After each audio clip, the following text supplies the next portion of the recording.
the second pasuk in Vayeshev, Elu Todos Yaakov Yosef. What are the chronicles of Yaakov?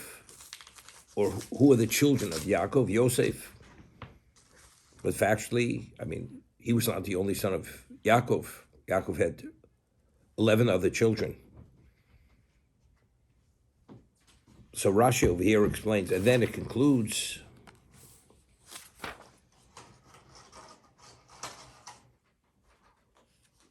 that Yosef was the special son. He was chosen to advise his brothers how to shepherd the sheep.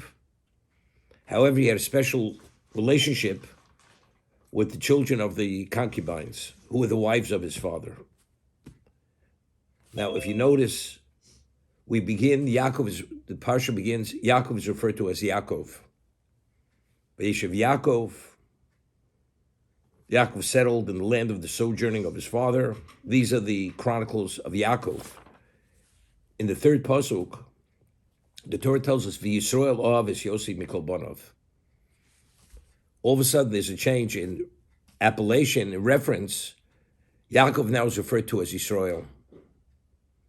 Yisrael loved Yosef more than all his sons, ki ben zekunim lo. And as a result of that, Oslok Sonas Pasim, he made him this special coat to identify him as most special. Now, why does the Torah begin with Yaakov, referring to him, and then it switches to Yisrael? Yaakov was the name that he was given when he was born. Yisrael, he was given this name first by the angel who he had defeated. And then, when he came to Beisel, Hashem says, your name will no longer be Yaakov, it's Yisrael. We're referred to as Bnei Yisrael. The Jewish people are Bnei Yisrael. Although we are the sons of Yaakov, or referred to as Zeri Yaakov, but we're known as the Bnei Yisrael. V'yetzu Bnei Yisrael b'Mitzrayim. Right, the Bnei Yisrael left Egypt. That is the reference to us as a Jewish people. The reason why Yaakov loved Yosef, it had to do with being Yisrael. Yisrael loved Yosef. Whatever the representation and the connotation of Yisrael is, that is why he loved Yosef. So let's see in a moment.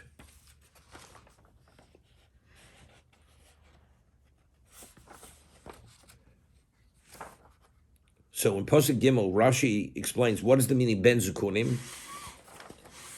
Ben Zekunim shenolad lo leiziknoso. He was born to him in his older age.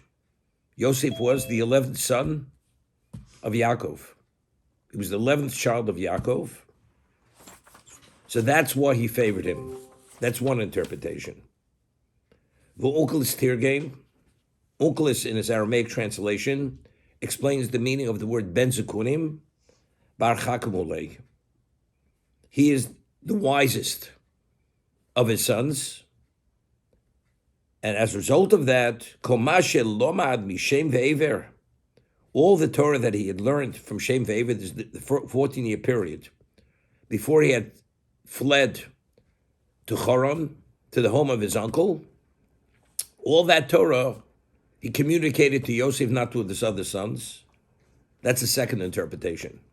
Dover Acher, a third interpretation. What is Ben Zekunim? Shoyaziv ikunin shelo domalo. That his facial features were identical or were very similar to his father's. He resembled his father in his physical appearance more than his brothers. Now, let's understand. Because he was born to him in his old age, that's why Yaakov or Yisrael favored Yosef. What was the age difference? All the sons of Yaakov were born within a period of how many years? Within a period of 7 years. Yaakov himself, when he had his children, he was an older person already. There was only, and some of the children, they may have been months apart. From Yosef's birth to the birth of Leah's later children. We're talking about a year or two apart. That's all there was. Because they were all born over a 6-year period. Yosef and his brothers So if all 11 children are born within 6 years, and the latter children we're talking about are only months apart from Yosef's birth, I mean, is that a reason why Yaakov should favor Yosef more than the others? Because he was born to him in his old age? Just simple understanding. Secondly, because he resembled him facially, therefore, that's a reason why he was favored by his father. Because he saw himself in his son. You realize Yaakov himself, of the patriarchs, is referred to as Bechir Shebavos. He's the most special of the patriarchs. He was qualified to father the 12 tribes. He was the most spiritual. He had the greatest spiritual capacity. His children are the ones who developed into the Klal Yisrael to receive the Torah at Sinai. And because he had this likeness to his father, that's the reason why a father favors a child. An ordinary father, we understand that. He's his favorite. But Yaakov, why should Yosef? That he's the wisest, okay? He sees him the most qualified of all his children to be his successor. But over here, in his older age, basically, as I said, they were all born during a 6-year period. And the latter children were born months apart. So he was born the last of all of them. Therefore what? Binyamin is a child at this moment. And if he resembles him, why is that a reason to favor him? So first, let's talk about Yaakov versus Yisrael. Yaakov settled in the sojournings of his father. These are the chronicles of Yaakov, the children of Yaakov. Yisrael Oavis Yosef. What is the basis for the name Yisrael? Kisarisam lakim v'adam v'tuchal. You lorded over man and God, or God and man, and you succeeded. I mean, he was able even to surpass an angel.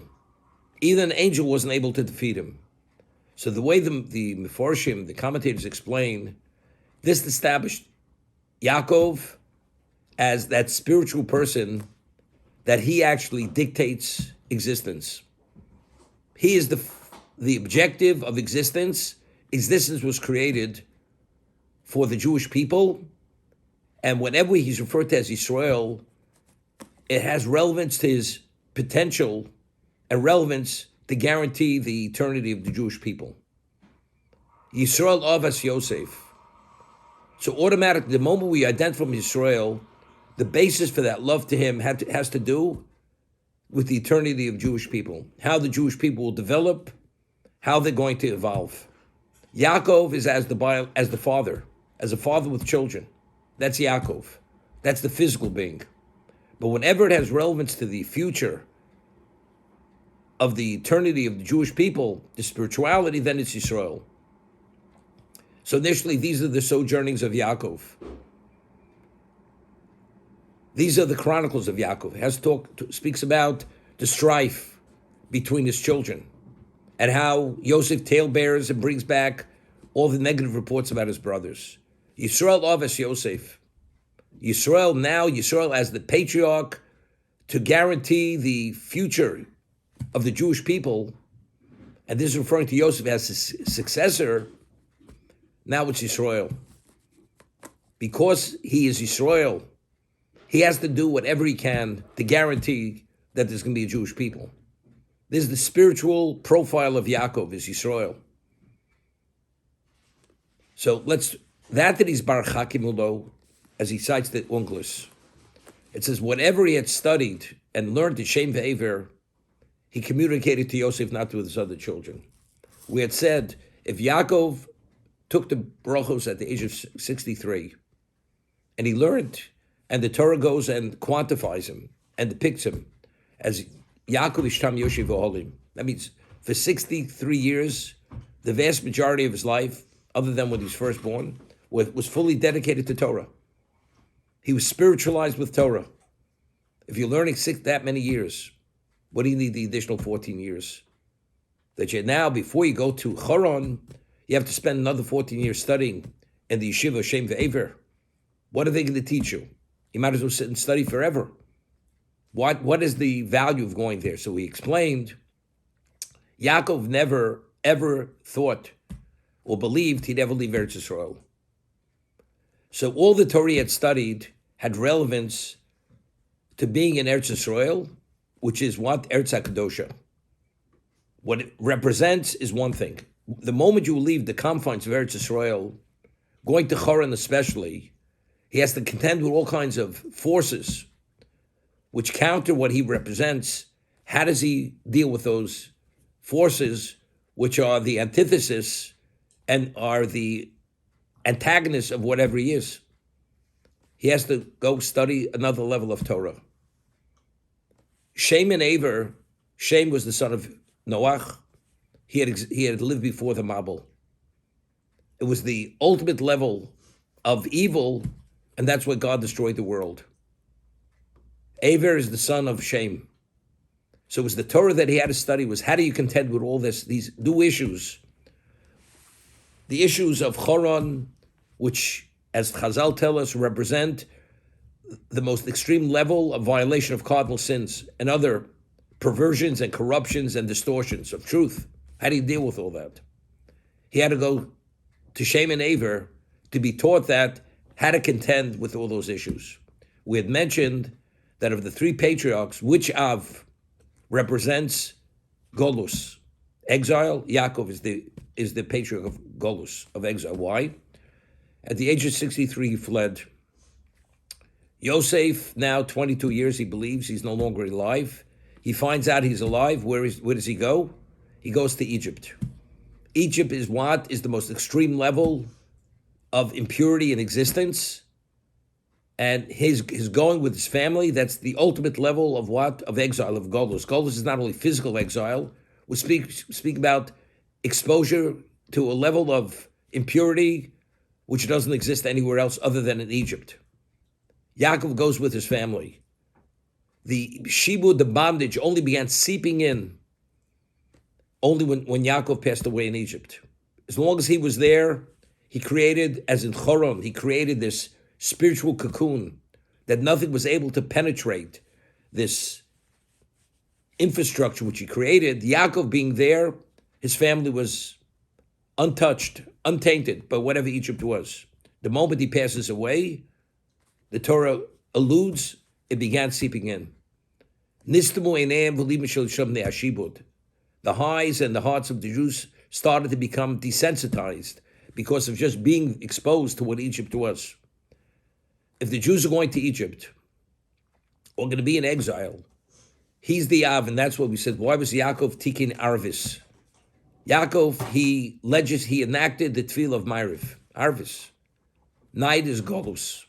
We always ask the question, the day, according to the Torah, begins, it's night, is the beginning of the day, morning, and the afternoon is the end of the day. So if that's the case, Avram should have enacted Ma'ariv, Yitzchak Shachris, and Yaakov being the third patriarch, he should have enacted Mincha. But yet no, Yaakov is Ma'ariv. Yaakov is Arvis. Arvis is night. What is night? As the Gemara tells us many times, Olam Hazeh, Golus is night. Night is distortion. The only way you can deal with distortion is only with Torah itself, because that's the antidote. That's Torah Or. That illuminates the night. That's Yaakov. So Yaakov himself understands who he is. He can contend with all that. As he did, he proved it when he was in Choron. He raised 11 of his children in Choron, and they were the Shiftei Koh. Now we're in Canaan, okay? Now who's going to be his successor? Of all his children, the only one who's qualified to be a successor was only Yosef. Yosef was qualified to be his successor. Firstly, he was the wisest of his children, so he had a capacity to deal with all the issues. Therefore, the Torah that he'd studied, Shem Ve'aver, which is the Torah to contend with Golus, was only given over to Yosef, because Yosef was the equivalent of himself. Secondly, that he is facially, his physical features were like his father, that was a confirmation to Yaakov that the potential of Yosef was the same as his own potential. Thirdly, He was born to him in his old age. What does that mean? Now, you meet a person at a certain age. He, let's say, is in his adolescence, and he has tremendous potential. When you meet him years later, that he actually actualized the potential, he's a different person. After investing his life responsibly and appropriately. What about from day to day or from minute to minute? Is there that much change in ourselves? Yesterday, you were at what level? Today, you're basically at the same level. It was no Rav Hai Gaon. Every day he would do tshuva. Why did he do tshuva every day? Not that he sinned, because every day that passed, he realized the next day that he could have been the previous day at the level that he was the next day. So he would do tshuva every day for not being at the level the previous day that he realized he could have been. Yaakov Avinu, every moment of his life, every moment he advanced, every moment the next day passed, Yaakov was at a different level. So even though there may have been only a few months between one child and the next, Yaakov, when Yosef was fathered, besides being the son of Rachel, Yaakov was a different dimension of person. Being born to him in his old age, we're focused on his old age. Later in life, as a result of that, Yosef is the son of Yaakov, who's a different dimensional person. He's a much more advanced person spiritually. As a result of that, Yosef was born at the later moment, although the later moment may have been only a few months later, because as we said, all his children were born during a 6-year period. Nevertheless, Yosef was a more advanced child who had a greater spiritual potential for that reason.